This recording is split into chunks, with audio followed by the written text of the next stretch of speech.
ఏ మనిషి అయినా చనిపోవడానికి ముందు ప్రాణంతో ఉన్నప్పుడు అతను ఇచ్చే వాంగ్మూలాన్ని మరణ వాంగ్మూలం అని అంటారు.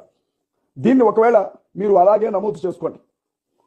చాలా వేదనతో, దుఃఖంతో నిండినటువంటి మనసుతో నా పసిబిడ్డలు ఇద్దరు పడుకున్నారు. నా భార్య కూడా చాలా దుఃఖంతో ఉంది. నేను చెబుతున్నాను, నా ప్రాణానికి ప్రమాదం ఉంది. హిందుత్వవాదులు నన్ను చంపడానికి వేట కుక్కలు వేటాడినట్లుగా నన్ను వెంటాడుతున్నారు. హిందుత్వవాదులు నా ప్రాణం తీయడానికి ప్రయత్నం చేస్తున్నారు. పోలీస్ డిపార్ట్మెంట్లో ఉన్నటువంటి కొంతమంది ఆర్ఎస్ఎస్ భావజాలం కలిగిన వాళ్ళు వాళ్ళకి సపోర్ట్ చేస్తున్నారు. ప్రవీణ్ పైడాల గారు చనిపోయినట్లుగా మరికొన్ని రోజుల్లో అజయ్ బాబు కూడా చనిపోతారేమో. ఎందుకంటే పరిస్థితిని చూస్తున్నటువంటి నాకు మాత్రమే దీనికి సంబంధించినటువంటి సీరియస్నెస్ తెలుసు.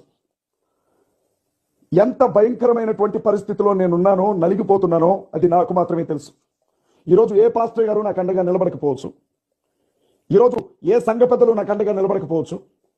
ఈరోజు ఏ క్రైస్తవ హక్కుల సంఘాలు నా కోసం నిలబడకపోవచ్చు. కానీ ఎల్ఎల్బి చదువుకున్నాను. బిఏలో కాకతీయ యూనివర్సిటీ నుంచి గోల్డ్ మెడల్ తీసుకున్నాను. ఉస్మానియా యూనివర్సిటీ పరిధిలో యూనివర్సిటీ ర్యాంకర్ని ఎల్ఎల్బిలో. నా బిడ్డలు పెట్టుకొని నేను బంగారంగా ఈ సొసైటీ నాకెందుకు, ఈ క్రైస్తవ సంఘం నాకెందుకు, ఈ ముస్లిమ్స్ నాకెందుకు, ఈ దళితులు నాకెందుకు అని నేను అనుకొని ఉంటే ఈరోజు నల్లకోట వేసుకొని కోర్టులో నిలబడి చక్కగా ప్రాక్టీస్ చేసి లక్షలు కాదు కోట్లు సంపాదించుకునేవాడిని. కానీ ఉండలేకపోతున్నాను.